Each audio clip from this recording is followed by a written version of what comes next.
விஜயின் தலைமை ஏற்றுக்கொண்டு அதிமுக சேருமா? விஜய் முதலமைச்சராக்குவதற்காக பாடுபடுவாங்களா? இன்னும் எடப்பாடி பழனிசாமிக்கு எதுவும் வேண்டுதலா? விஜய் ஏன் கட்சி ஆரம்பிச்சிருக்காருன்னா, தனியாக நின்று வாக்குகளை பிரிக்கிறது தான் விஜய் கொடுக்கப்பட்ட அஜெண்டா. நான் 200 கோடி வாங்குற சம்பளத்தை விட்டுட்டு மக்களுக்கு சேவை செய்ய வந்திருக்கேன்றீங்க. எதுக்கு 3 பொலிட்டிக்கல் ஸ்ட்ராட்டஜிஸ்ட்? மக்கள் சேவை செய்யறதுக்கு எதுக்கு நீங்க பொலிட்டிக்கல் ஸ்ட்ராட்டஜிஸ்ட்? நீங்க மக்களை போய் சேர்ந்தீங்க. ஐயநாதன் போன்றவர்கள் பல பேர் சொல்லலாம். நம்ம விஜய்க்கு ஆதரவாக விஜய்க்கு முட்டு கொடுத்தவர்கள் இன்னைக்கு விஜயினுடைய உண்மை சுயரூபம் தெரிஞ்சு போய் வேற ஒரு பிடியில் இருக்கிறாருங்கிறது ஓப்பனா பேச ஆரம்பிச்சிருக்காங்க. விஜய்க்கு எத்தனை % வாக்கு இருக்கு, விஜய் எத்தனை % வாக்கு, 26 தேர்தலுக்கு பிறகு விஜயினுடைய நிலைமை என்னன்னு பாருங்க. நம்ம பேசத்தானே போறோம். விஜயாலே ஒரு சட்டமன்ற உறுப்பினர் ஆக முடியாதுங்கிற 26 தேர்தல் முடிஞ்ச பிறகு 70வது படத்துல நடிக்க போயிடுவார்.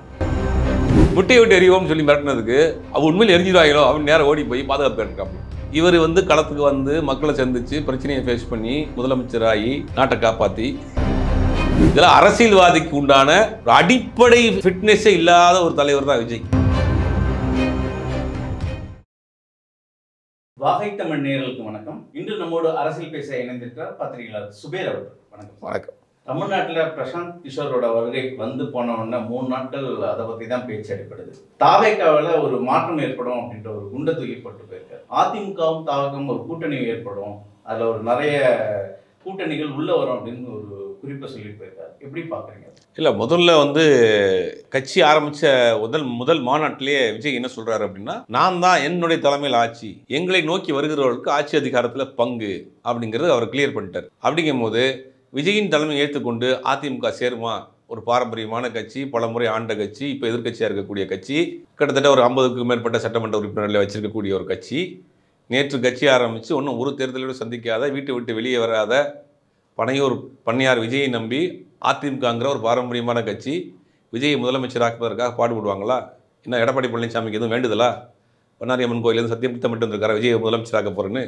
அப்படிங்கும் போது அது அடிப்படையிலேயே அது ஒவ்வாத ஒரு கூட்டணியாகி மாறிப்போச்சு. இப்போ என்ன செய்யறாங்கன்னா, அதிமுக கூட்டணி அப்படிங்கிற ஒரு தூண்டில போட்டு மற்ற கட்சி கூட்டணியை உள்ளே இழுக்கக்கூடிய வேலை செய்கிறாங்க.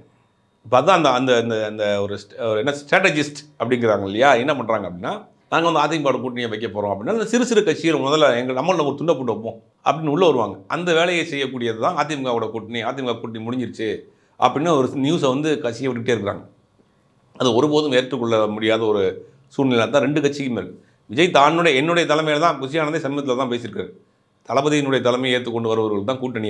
அதிமுக முன்னாள் அமைச்சர்கள் பலரும் என்ன சொல்கிறாங்கன்னா, நாங்கள் ஒருபோதும் வேற ஒரு தலைமையின் கீழ் நாங்கள் போக மாட்டோம், எங்களை நோக்கி வருகிறவர்களுக்கு நாங்கள் கூட்டணியில் சீட் கொடுப்போம், சீட் கொடுப்போம், கூட ஆட்சி அதிகாரத்தில் பங்கு இல்லைங்கிறதே ரொம்ப தெளிவாக செல்வராஜ் போன்றவர்கள்லாம் சொல்லிட்டாங்க.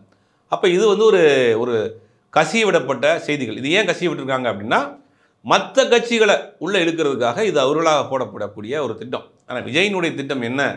விஜய் ஏன் கட்சி ஆரம்பிச்சிருக்காருன்னா, விஜய்க்கு கொடுக்கப்பட்ட அஜெண்டாவே தனியாக நின்று வாக்குகளை பிரிக்கிறது தான் விஜய்க்கு கொடுக்கப்பட்ட அஜெண்டா. அதாவது அதிமுக திமுக 2 கட்சி தமிழ்நாட்டில் இருக்குது.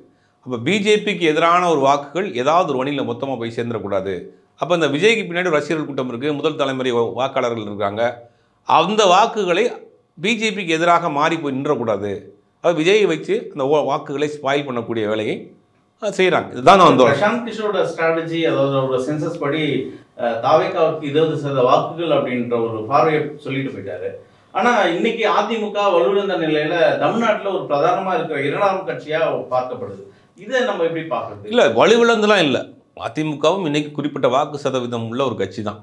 தமிழ்நாட்டில் பார்த்தீங்கன்னா இன்றைக்கி அந்த அடிப்படை கட்டமைப்பு ஒன்றும் ஸ்ட்ராங்காக தான் இருக்குது. இவங்க 2 பேருக்கான டிமாண்ட் ஏதாவது இருக்குங்களா? டிமாண்ட் எப்படி வரும்? ஏங்க, ஒரு தேர்தலில் ஒரு கவுன்சிலர் தேர்தலில் கூட சந்திக்காத ஒரு கட்சியை நீங்கள் போட்டின்னு நினச்சி நீங்கள் வைக்கிறப்ப எப்படி நம்ம ஏற்றுக்கிற முடியும்?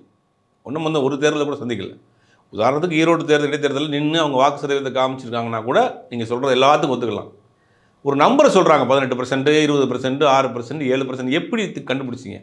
இன்றைய நிலையில விஜயோட கட்சியை தாவேக்கா தான் ஒரு வலுவான நிலையில் இருக்கு. பாஜகவும் சரி அதிமுகவும் சரி விஜயை தேடி வர ஒரு சூழல் இருக்கு அப்படின்ற ஒரு பார்வை இருக்கு. இல்லை, அதெல்லாம் கிளப்பி விடுறது தான். ஏன் இப்போ நீங்கள் இவ்வளோ வலுவான கட்சி தனியாக நாங்கள் தான் நிற்போம்னு ஏன் சொல்ல மாட்டேங்கிறீங்க? நம்மளும் ஆட்சி அமைப்போம்ல, கூட்டணி வைப்போம்ல, எல்லாருக்கும் பங்கு கொடுப்போம்ல ஏன் சொல்கிறீங்க? உங்களுக்கு நீங்கள் தான் தனியாக ஸ்ட்ராங்காக இருக்கீங்கல்ல, தேர்தலில் சந்திங்க, ஏன் எல்லா கட்சியும் ஏன் கூப்பிட்றீங்க? அது எந்த டேட்டா பேஸில் நீங்கள் வீட்டுக்கு ஒரு ஓட்டு விஜய்க்கு விழுக போகுது அப்படிங்கிற ஒரு கோஷத்தை இவங்க முன் வைக்கிறாங்க. இப்போ எங்கள் தெருவில் இருக்க ஒரு எங்கள் வீட்டுக்கு ஒரு ஓட்டு அந்த மாதிரி யாரும் போடுற மாதிரி தெரியல. இது திட்டமிட்டே வந்து விஜயை பூஸ்ட் பண்ணி மற்ற திமுக கூட்டணி இருக்கக்கூடிய வேலைகளை கட்சிகளை வந்து கலைக்கக்கூடிய வேலைகளை இந்த வேலையை செய்கிறாங்க. விஜய் வந்து எப்படி யூபியில் வந்து ஓய்சி மாயாவதியை மாதிரி வச்சு ஓட்டுகளை பிரித்தாங்களோ அதே மாதிரி தமிழ்நாட்டில் புதிய வாக்காளர்கள், இளம் தலைமுறை வாக்காளர்கள், ஃபஸ்ட் டைம் ஓட்டர்ஸ், இந்த 30 வயசுக்குள்ள இருக்கக்கூடிய இளம் வாக்காளர்களுடைய வாக்குகளை வந்து பிஜேபிக்கு எதிராக ஒரு அணியில் போய் விழுந்துடக்கூடாது அப்படிங்கிறக்காக விஜய் வைத்து பிரிக்கக்கூடிய ஸ்பாய்லர் தான். இப்போ அதுக்கு முன்னாடி இந்த கம்பு சுற்றுற வேலையெல்லாம் சொன்ன கொஞ்ச நாள் பண்ணிட்டு சொன்ன மாதிரி குறிப்பிட்டு பிரசாந்த் கிஷோரோட அட்வைஸ் எப்படி இருக்குன்னா, தாவேக்காவுக்கு அதாவது உங்களோட வாக்கு வங்கி பலமா இருக்கு, ஆனா எவ்வளவுதான் வாக்கு வங்கி வந்தாலும் நீங்க வெற்றி பெற ஒரு சூழல் இல்லை, கூட்டணி அமைச்சாதான் அந்த வெற்றியை வந்து நீங்க பார்க்க முடியும், கூட்டணியை பேசுங்க அப்படின்றாங்க. அதிமுக தரப்புல பேச்சுவார்த்தை நடந்திருக்கு, உள்ள ஒரு பேச்சுவார்த்தை இருக்கு. விஜய் வந்து 117 சீட்டு கேட்ட மாதிரியும் 2 வருஷம் சிஎம் பதவி கேட்ட மாதிரியும் ஒரு சொல்லு அடிப்படுது. இதெல்லாம் ஏதோ அடுத்த படத்தோடைய கதையா இருக்கும். பிரசாந்த் கிஷோர் அவ்வளவு கால்குலேட் பண்ற பிரசாந்த் கிஷோர் ஏன் பீகாரில் அவர் கட்சி ஆரம்பிச்சு டெபாசிட் போச்சு? ஊருக்கெல்லாம் யோசனை சொல்றியே, உடனே காப்பாற்ற முடியல தம்பி. நீ கட்சி ஆரம்பிச்சில சொந்த மாநிலத்தில் டெபாசிட் போச்சுல, ஊருக்கெல்லாம் அட்வைஸ் சொல்கிறீல, ஊருக்கெல்லாம் யோசனை சொல்கிறீல, ஊரில் கட்சியெல்லாம் வந்து வளர்க்கணும் முயற்சி பண்ணுறீல, நீ ஏன் ஜெயிக்க முடியல? அவரோட சென்ஸ் வந்து ஒரு யூகம் தான் அப்படின்னு சொல்கிறீங்களா? முழுக்க வந்து இந்த பொலிட்டிக்கல் ஸ்ட்ராட்டஜிஸ்ட் அப்படிங்கிறதே வந்து ஒரு ஹம்பக்கு. இன்னொரு வாசையில் மேலே போய் சொன்னால் அது ஃப்ராடு. 2014 பாஜக வந்து இந்த பொலிட்டிக்கல் ஸ்ட்ராட்டஜிஸ்ட் இதே பிரசாந்த் கிஷோரை வச்சு தேர்தல் சந்திச்சாங்க. அதுக்கு பிறகு இன்றைக்கி 2024 ஆக போகுது, 10 வருஷம் ஆச்சு. 10 வருஷத்தில் 2 பொது தேர்தல் வந்திருக்கு, பல மாநிலங்களில் மாநில தேர்தல் வந்திருக்கு, பல இடங்களில் இடைத்தேர்தல் வந்திருக்கு. ஒரு முறையாவது எந்த பொலிட்டிக்கல் ஸ்ட்ராட்டஜிஸ்டையாவது பாஜக பயன்படுத்தியிருக்கா? சொல்லுங்க, ஏதாவது பயன்படுத்தியிருக்கா? குஜராத்தில் பாஜக பயன்படுத்திருக்காங்க. யார் பயன்படுத்திருக்காங்க? எப்போ? 2014க்கு முன்னாடி. நான் சொல்கிறது 2014க்கு பிறகு. 2014க்கு பிறகு எந்த பொலிட்டிக்கல் ஸ்ட்ராட்டஜிஸ்டையுமே பாஜக பயன்படுத்தியது இல்லை. ஏன் அப்படின்னா இது ஹம்பக்கு. இவங்க வந்து ஒரு டேட்டா பேஸை வச்சுக்கிட்டு, லேப்டாப்பை வச்சுக்கிட்டு, ஒரு ப்ரெசன்டேஷனை போட்டு காமிச்சிக்கிட்டு, ஒரு வீடியோ போட்டு காமிச்சு நம்மள்ட்ட கதை சொல்லுவானுங்க, சொல்லிவிட்டு ஒரு 300 கோடி 400 கோடி ஆட்டையை போட்டு போயிடுவாங்க. இது வேலையே கிடையாது, இதுதான் நம்ம ஐடி விங் பண்ணுது அப்படிங்கிறத பாஜக. திமுக கடந்த தேர்தலில் பிரசாந்த் கிஷோர் வச்சு தானே பயணிச்சிருக்காங்க, எல்லாம் பண்ணாங்க. அப்போ அந்த ஐடி விங் திமுகவில் பெருசாக ஸ்ட்ராங்காக இல்லாமல் கட்டமைப்பு இல்லாமல் இருந்துச்சு, உருவாக்கிட்டாங்க. இப்போ பிரசாந்த் கிஷோர் செய்கிற வேலையை திமுக ஐடி விங் செய்யுமே, இதுதானே செய்ய போகிறாங்க. நீங்கள் பிரசாந்த் கிஷோருக்கு ஆண்டிப்பட்டியில் 10வது வார்டில் நடக்கிற அரசியல் என்ன தெரியும்? கோபிச்செட்டிப்பாளையத்தில் 11வது வார்டில் நடக்கக்கூடிய அரசியல் என்ன தெரியும்? அங்கே இருக்க கட்சிக்காரன் செய்வான் அந்த அரசியலை. அங்கே இருக்க ரோக்கலுக்கு கட்சிக்காரன் மாவட்ட செயலாளர் கூப்பிட்டீங்கன்னா, ஏங்க அது 39வது வார்டுங்க, நம்ம 1000 கோடி இருக்குன்னு நமக்கு முடியுமா? இந்த டேட்டா பேஸ் தான் ஒரிஜினல். நீங்கள் வந்து எழுதி வைக்கிற டேட்டா பேஸை பற்றி பேசுகிறது வந்து வேலைக்காகாது. அப்போ இந்த பொலிட்டிக்கல் ஸ்ட்ராட்டஜிஸுங்கிறது டேட்டா பேஸு, முன்னாடி தேர்தலில் இவ்வளோ விழுந்திருக்கு, இந்த தேர்தலில் இவ்வளோ வாக்கு விழுந்திருக்கு, இந்த ஜாதிக்கு இவ்வளோ வாக்கு இருக்குது, இதை நம்ம இப்படி வாங்க போகிறோம் அப்படின்னு ஒரு ஏசி ரூமில் உட்காந்து லேப்டாப் போட்டு ஒரு ப்ரெசன்டேஷன் போட்டு காமிச்சிட்டு கதைகளை சொல்லிவிட்டு ஆட்டையை போட்டு போகிற வேலை தான் இது. இதனால் எந்த பயனும் கிடையாது. நீங்கள் நான் 200 கோடி பணம் வாங்குகிற சம்பளத்தை விட்டுட்டு மக்களுக்கு சேவை செய்ய வந்திருக்கேன்றீங்க. எதுக்கு 3 பொலிட்டிக்கல் ஸ்ட்ராட்டஜிஸ்ட்டு? மக்கள் சேவை செய்யறதுக்கு எதுக்கு நீங்கள் பொலிட்டிக்கல் ஸ்ட்ராட்டஜிஸ்ட்டு? நீங்கள் மக்களை போய் சேர்ந்தீங்க, மக்கள் பிரச்சனையை பேசுங்க, மக்களோட நில்லுங்க, தோளில் கையை போடுங்க, ஆட்டோமேட்டிக்காக மக்கள் உங்களை ஏற்றுக்கிற போகிறாங்க. இது வரைக்கும் அரசியல் அப்படி தானே இருந்துச்சு. மக்கள் சேவை செய்வதற்காக நான் என்னுடைய 200 கோடி ரூபா வருமானத்தை விட்டுட்டு 3 பொலிட்டிக்கல் ஸ்ட்ராட்டஜிஸ்ட்டை கூட்டு வரேங்கிறது ஏதாவது அடிப்படை விஷயமா இருக்காது. அப்போ எதுக்கு நீங்கள் அரசியலுக்கு வர்றீங்க? குறுக்கொடியில் ஏதாவது ஆட்சி வச்சு பிடிக்கணும் அப்படின்னு மக்களை ஏமாற்று, மக்களை சுரண்டி பொலிட்டிக்கல் ஸ்ட்ராட்டஜிஸ்ட்டை வச்சு ஏதாவது பிரச்சனையை கிளப்பி அதன் அடிப்படையில் ஆட்சி அதிகாரத்தில் வரணும்னு நினைக்கிறீங்க. அதுக்கு நான் 200 கோடி ரூபா சம்பளத்தை வாங்குறதை விட்டு வந்திருக்கேன் அப்படிங்கிற ஒரு டெம்ப்ளேட்டை தூக்கிட்டு வர்றீங்க. மக்கள் சேவை செய்யறதுக்கு எதுக்கு பொலிட்டிக்கல் ஸ்ட்ராட்டஜிஸ்ட்? நீங்கள் மக்களை அதிமுகவும் சரி பாஜகவும் சரி தாவேக்காவோட தயவை நாடாம அரசியல் எதிர்பார்க்கும். ஒரு தயவும் யாரும் நாட மாட்டாங்க. தாவேக்கா தனியாக தான் நிற்கும், தனியாக நின்று வாக்கு சதவீதத்தை வாக்குகளை பிரிக்கும். அதுதான் அவர்களுக்கு கொடுக்கப்பட்ட அஜெண்டா, தான் செய்வாங்க. உங்கள் பார்வையில் தாவேக்கா பிஜேபியோட பி டீம் தான் சொல்லிட்டு இருந்தீங்க, இப்போ அந்த ஸ்டாண்டில் நிற்கிறீங்களா? இப்போ சொல்லலை, நான் விஜய் கட்சி ஆரம்பிக்கிறதுக்கு என்னுடைய பல இன்டர்வியூஸில் எடுத்து பார்த்தீங்கன்னா தெரியும். 2 வருஷத்துக்கு முன்னாடி முதலில் நான் தான் உலக தொலைக்காட்சிகளில் முதல் முறையாக நான் தான் சொன்னேன், விஜய் கட்சி ஆரம்பிக்க போகிறாரு, அவர் திமுக அதிமுக எதிர்ப்பார், தனியாக நிற்பார், வாக்கு சதவீதத்தை பிரிப்பார் அப்படிங்கிறத நான் தான் முதல்ல சொன்னேன். இன்றைக்கும் அந்த ஸ்டாண்டர்டில் ஒரு துளி அளவு கூட மாற்றம் கிடையாது. நான் ரொம்ப இப்போ நம்புகிறேன். நம்ம போட்ட கடமை இல்லை, வரக்கூடிய செய்திகள் அப்படி தான் இருக்குது, அங்கேருந்து வரக்கூடிய செய்திகள் அப்படி தான் இருக்குது, நடந்து வரக்கூடிய விதங்கள் அப்படி தான் இருக்குது. இன்றைக்கி மத்திய அரசு கொண்டு வந்திருக்கக்கூடிய வக்வாரி திருத்த சட்டம் ஒன்று இருக்குது. விஜயினுடைய நிலைப்பாடு என்ன? ஒரே நாடு ஒரே தேர்தல் விஜயினுடைய நிலைப்பாடு என்ன? இன்றைக்கி வந்து எத்தனையோ மத்திய அரசு கொண்டு வரக்கூடிய திட்டங்களுக்கு விஜயினுடைய நிலைப்பாடு என்ன? கண்ணன் தெரிவிச்சிருக்கிறாரா? அப்போ உங்களுடைய நோக்கம் வந்து இங்கே தமிழ்நாட்டில் திமுகவுக்கு எதிரான ஒரு வாக்கு வாக்கை உருவாக்கி அதை அறுவடை பண்ணணும்னு நினைக்கிறீங்க. இன்றைக்கி யார் நீங்கள் இந்தியா முழுவதும் ஆட்சி செஞ்சுக்கிட்டு இருக்கா? நீங்கள் மாநில கட்சியில் வந்து கொஞ்சம் கொஞ்சமாக பலகீனமாக இருக்குது. தமிழ்நாட்டில் அதிமுக பலமாக இருந்தா கட்சி இன்றைக்கி வந்து அதிமுக பலகீனமாக இருக்குது. தமிழ்நாட்டில் இதை பற்றி அதாவது விஜயை பற்றி பேசின மூத்த அரசியல் விமர்சகர்கள், பாஜகவோட பி டீம் சொன்ன மூத்த அரசியல் விமர்சகர்கள்லாம் இன்னைக்கு நிலைப்பாட்டில் மாறி இருக்காங்க. விஜயோட தனித்து ஒரு பார்வையை பார்க்கப்படுது. ஆரம்பத்தில் விஜய்க்காக பேசி கொண்டிருந்த எத்தனையோ பத்திரிகையாளர்கள் இன்றைக்கி விஜய்க்கு எதிராக பேசுகிறாங்க. அது உங்களுக்கு தெரியலையா? நீங்கள் வீடியோ எதுவும் பார்க்குறதுலையா எனக்கு தெரியல. ஐயநாதன் போன்றவர்கள் பல பேர் சொல்லலாம். நம்ம விஜய்க்கு ஆதரவாக விஜய்க்கு முட்டு கொடுத்தவர்கள் இன்றைக்கி விஜயினுடைய உண்மை சுயரூபம் தெரிஞ்சு போய் இது வேலைக்கு ஆகாது, இவர் வேற ஒரு திசை நோக்கி போகிறாரு, வேற ஒரு பிடியில் இருக்கிறாருங்கிறது ஓப்பனாக பேச ஆரம்பிச்சிருக்காங்க. இன்றைக்கி தமிழ்நாட்டுடைய நிலம் அப்படி தான் இருக்குது. செயல்பாடே இல்லையே. கட்சி ஆரம்பிச்சுட்டு வீட்டுக்குள்ளே உட்காந்துட்டு ஒய்பிரிவு பாதுகாப்பாக உட்காந்துருக்கிறாரு. இல்லை, அதுக்கு தான் சொல்ல வந்தேன். அதுக்கு என்னென்னா பாஜக, அதாவது பாஜக அரசாங்கம் அவருக்கு ஒய்பிரிவு பாதுகாப்பு கொடுத்த உடனே ஒரு பார்வை என்ன பார்க்கப்படுதுன்னா விஜயை வந்து பாஜக கூட்டணியில் இருக்க இது ஒரு தந்திரம் அப்படின்னு. இல்லை, இன்னொரு தகவல் என்னென்னா விஜய் தான் கேட்டிருக்காரு பாதுகாப்பு. விஜய் தான் பாதுகாப்பு வந்து அதாவது ட்விட்டர் ஸ்பேஸில் நைட்டு ஏதாவது போதைக்கதே போட்டு 2 பேர் பேசியிருப்பாங்க போல். விஜய் வந்து அவரை முட்டையை விட்டு எறிவோம்னு. இதுக்கு பயந்துட்டு போய் ஒய்பிரிவு பாதுகாப்பு கேட்டிருக்காப்புல.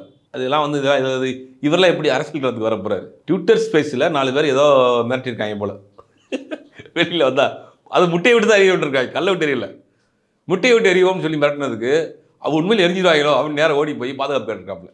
இவர் வந்து களத்துக்கு வந்து மக்களை சந்தித்து பிரச்சனையை ஃபேஸ் பண்ணி போராட்டம் பண்ணி முதலமைச்சராகி நாட்டை காப்பாற்றி இதெல்லாம் அரசியல்வாதிக்கு உண்டான ஒரு அடிப்படை ஃபிட்னஸே இல்லாத ஒரு தலைவர் தான் விஜய். ஒரு சினிமா நடிகர் லக்ஸுரியாக வாழ்ந்துட்டு போயிடலாம், என்ன நெருக்கடியாக பாவம்.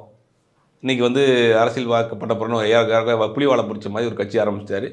2026 தேர்தலில் அவருடைய ஒரிஜினல் விஜய் ரொம்ப சிம்பிளாக முடிச்சிருங்க. இன்னைக்கு தமிழ்நாட்டோட டாப் பொலிட்டிக்கல் டாக்கே விஜய் தான். ஆமாம், நடிகரை வந்து ஒரு கட்சி ஆரம்பிக்கிறப்ப டாக்காக தான் விஜய்.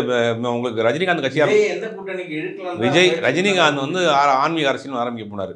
அப்போ என்ன பரபரப்பாக இருந்துச்சு?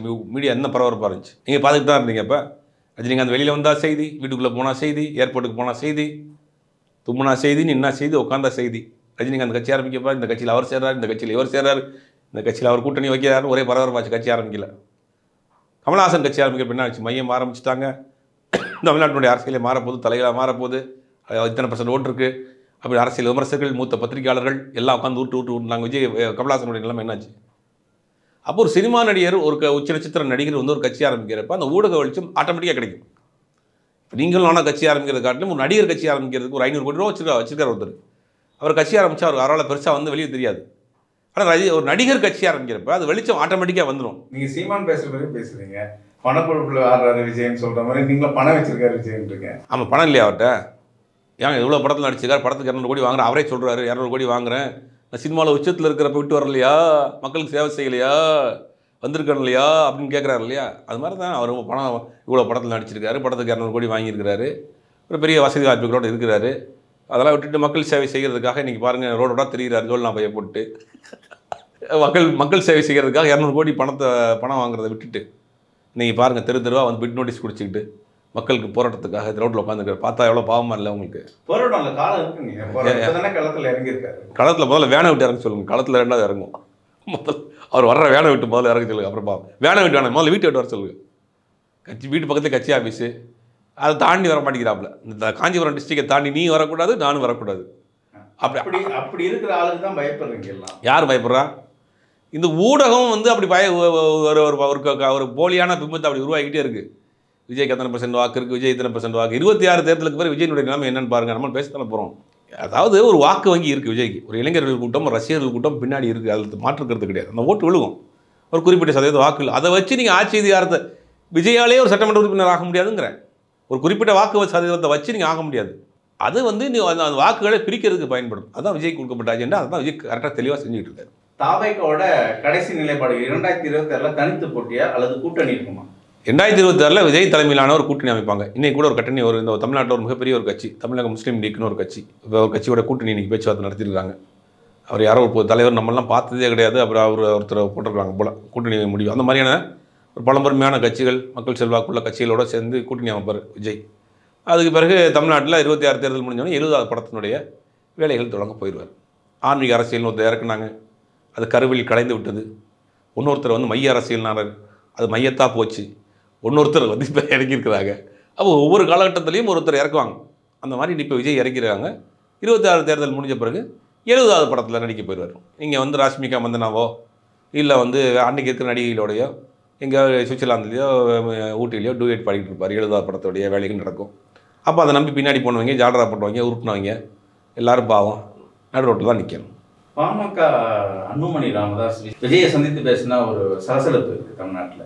இதை எப்படி பார்க்குறது? ஒரு கூட்டணிக்காக பேச்சுவார்த்தை நடந்திருக்குமா? ஒரு சலசலப்பும் இல்லை. ஒரு சலசலப்பு படம் காட்டு நரி அஞ்சியது நடுங்கியது கழிஞ்சதெல்லாம் ஒரு சலசலப்பும் இல்லை. ராமதாஸ் அன்புமணி ராமதாஸுடைய மகள் வந்து ஒரு படம் எடுத்தாங்க. அந்த படத்துக்கு ப்ரொமோஷனுக்கு விஜயை போய் பார்த்து ஒரு இன்விடேஷன் கொடுத்துருந்தாங்க. அதுதான் நடந்திருக்க ஒழிய அப்படியே சந்திச்சாலும் பெரிய சலசலப்பெலாம் ஒன்றும் ஆக போகிறது கிடையாது. ராமதாஸை பொறுத்த வரைக்கும் பாமகவை பொறுத்த வரைக்கும் அவங்க எந்த ஜெயிக்கிற குதிரையின் மேலே தான் ஏறி பயணம் பண்ணணும்னு ஆசைப்படுவாங்க. இது குதிரையாக வரி குதிரையாங்கிறது போக போக தான் தெரியும். அப்படிங்கும்போது கூட்டணி பேச்சுவார்த்தை நடத்திட்டு இருப்பாங்க. அவங்க ஒன்று அங்கே மத்திய அரசுடைய கூட்டணியில் இருக்கிறாங்க, ஸ்ட்ராங்காக பிஜேபி கூட்டணியில் இருக்கிறாங்க. அப்படிங்கும்போது அது இங்கே இந்தியாவில் ஒரு ஆட்சி செய்யக்கூடிய ஒரு கட்சியாக இருக்குது. அதை விட்டுட்டு விஜய் கூட போய் கூட்டணி வைப்பாங்கிறது அவங்களுக்கு தெரியாதா? அடிப்படையே ஒன்றும் ஃபவுண்டேஷன் என்னன்னு ஒன்றும் தெரியாமல் இருக்கிற நிலைமையில் ராமதாஸும் வந்து விஜயும் தனியாக சந்திச்சாங்க, தமிழ்நாட்டு அரசியலை மாற்ற போகிறாங்க, மத்திய அரசு கூட்டணியில் இருக்கிறாங்க, அதை விட்டு போட்டு விஜய் கூட போய் சேருவாங்களா அவங்க?